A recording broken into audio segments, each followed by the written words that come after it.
Okay, so Maaser Sheni P5 Hey Mishnah Vav. Um, so we said, yeah, I don't know if we did it yesterday or the day before, but a previous Mishnah, we said that there's something called beer. We have to burn. Sometimes it means actual burn, and sometimes it just means that you have to give it to the Kahana. But basically, on the 3rd and the 7th year of the Shemitah cycle, you have to make sure all your accounting is done. Your Maasers have to be given, Trumas have to be given, Maaser Sheni, etc. So this is how it goes. Erev Yom Tov Rishon Shel Pesach. By Erev Yom Tov of Pesach, the first day's Pesach, of Shel Revius or Shel Shvius, of the 4th and the 7th year, Hayabir. That's when beer was done. Ketzar Hayabir. How do you do beer? Noisnin Truma, Trumas Maaser LeBailam. You give the Truma and the Trumas Maaser to the Bailam, to the owners, which is the Kehanim. Maaser Rishon Lebalav, and you give Maaser Rishon to its owner, which is the Levium, Maaser Ani Lebailam, and then you give the Maaser Ani to its owners, who's the Aniyim, obviously. Maaser Sheni v'Bikurim is Barim b'chol makam, and Maaser Sheni and Bikurim have to be, I guess it has to be burned, really, but it has to be removed, meaning you have to get rid of it. You have to get it up to Yerushalayim by Erev Pesach and have it eaten. Truth is, I don't know. I'm not sure if you have to have it eaten or it has to be in Yerushalayim by then. Yeah, no, I think it has to be eaten in Yerushalayim too. So then if you can't get to Yerushalayim, then you have to destroy it. Bikurim, don't destroy the Bikurim. You can give that to Kaihanim. Right? So he also really supposed to bring the Bikurim up to the Mesa Bikdash, but you could also give it to Kahanim. Hatavshil. What happens if it's a cooked food that has in it Maaser Sheni? So now do you have to get rid of that whole cooked food? You have cholent. You have a cholent from, and the beans are from Maaser Sheni. Or Shmita. You have to get rid of it. So Bishami Tzarach Levar, Bishami says, yeah, you have to. Basil says, no, since it's already mixed in, so it's considered as if it was already destroyed. Now, Basil is saying that it's you can't tell. So what happens if it's a food that you can tell? So then I don't know what Basil would say on that. All right. Okay, so this Mishnah is telling us who you have to do, what, meaning you have to make sure everybody's paid up. Kahanim, Leviim, Aniyim, Maaser Sheni, Bikurim. And we have Machlokes Bisham Basil. If there's a mixture, if you have to get rid of it. Okay, Mishnah Zayin. Mishayil Peres Bizman Hazeh V'Giya Shas Bir. So let's say somebody has Peres Bizman Hazeh, meaning when there's no Beis HaMikdash. And we don't eat Maaser Sheni nowadays. So V'Giya Shas Bir, and it came time for Shas Bir.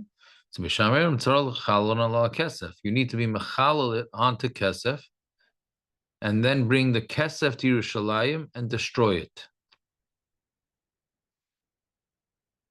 Meaning the way Beit Shammai understands, even though there's no Beis HaMikdash, you bring up the money to Yerushalayim and destroy it.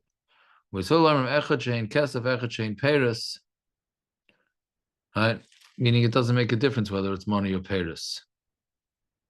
Meaning you can't do anything with it. So what's the point of being paid it onto money and then bringing it to Yerushalayim? Right? He says just destroy it. Just destroy it, and that's enough.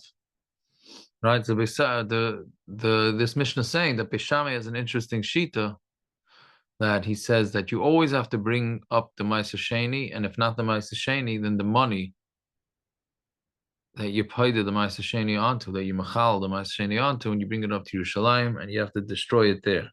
Eating is not an option. There's none of that. And Basil says no point in doing that. You might as well just destroy it. Okay, Mishnah Ches, Amar Rabbi Yehuda. So Barishayna you shalchan etzel balabat m'shem medinas. In the beginning, they would send out a message to the Balabatim in the Medinas, Maru v'skinu es peresechem ad shaloi tigia shas habir. They mean send out reminders, right? Like WhatsApp reminders that the shas bir is coming up, right? Meaning they were sort of telling them that even tevel is an issue. Meaning when we're saying that you have to get rid of everything, you have to have it all squared off on the 3rd and the 7th year. Is that if it's tevel still, or it's only once it was separated? Meaning, let's say a guy has a whole farm and he just hasn't separated Trumas and Mises yet. So does that still have to be done? Or it doesn't? I'm sorry, I said 3rd years, 4th and 7th year. So does that have to be done or not? So Rabbi Yehuda is saying that it has to. That's why you have to send out messengers to tell everybody, tell all the farmers that the deadline is coming up. Achaba Rabbi Kiva belimed, and came along Rabbi Kiva and he taught Shakola Perish Loibo Loinas Amaisus Peturim in Abir. Any Paris that has not come into Mises yet is potter from beer. Right? Meaning it's potter from beer. It doesn't, you don't have the Shas beer yet. Meaning Shas beer only happens once it's in Trumus and Mises. Okay, so then let's learn a little Musa.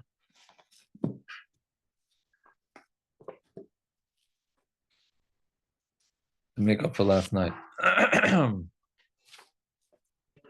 Shari Tshuva, Shar Gimel, Ois Sadi Aleph.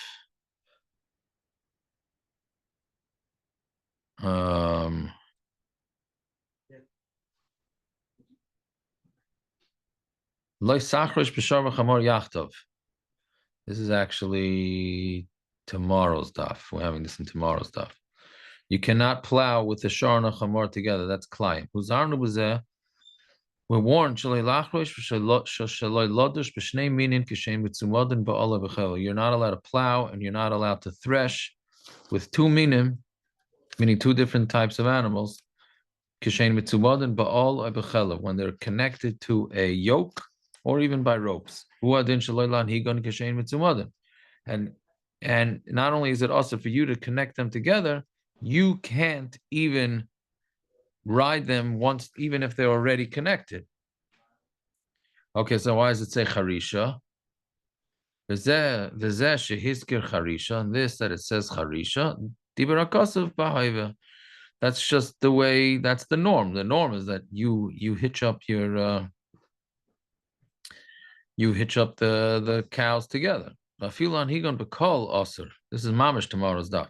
Even to lead it with voices, meaning a lot of times, or most of the time, you have to smack the animal in order to get it to walk. So right, but here he's saying that you don't here, even if you just make it walk by yelling at it, that's fine. Ushte produce. And what about 2 mules? Right. So zubas sosia v'zubas chamoira. One, meaning, how do you read this here? Ushte produce.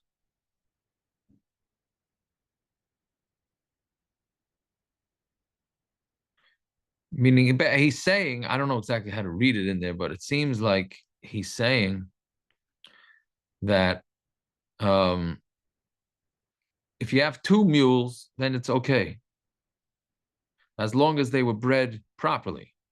But zubas susia v'zubas chamayra. But if the mother of one is a horse, and the other one is the mother of one is a chamar, a donkey, shnei minahim, then that's considered 2 different minim. You cannot move them together. And you're not allowed to drive the perid with the susa with the chamor. And your animals, you can have klayim.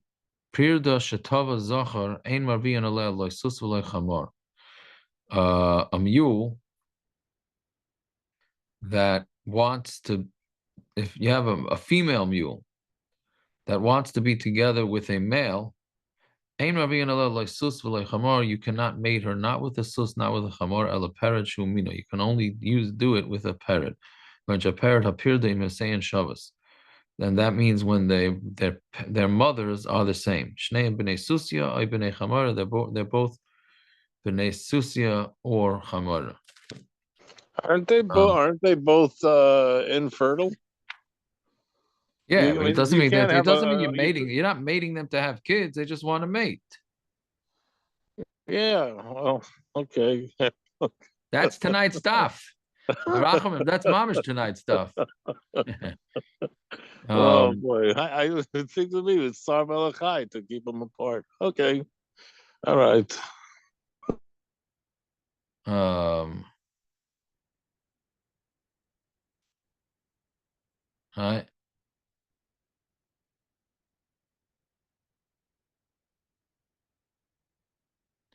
Yeah. Okay, we'll stop over there.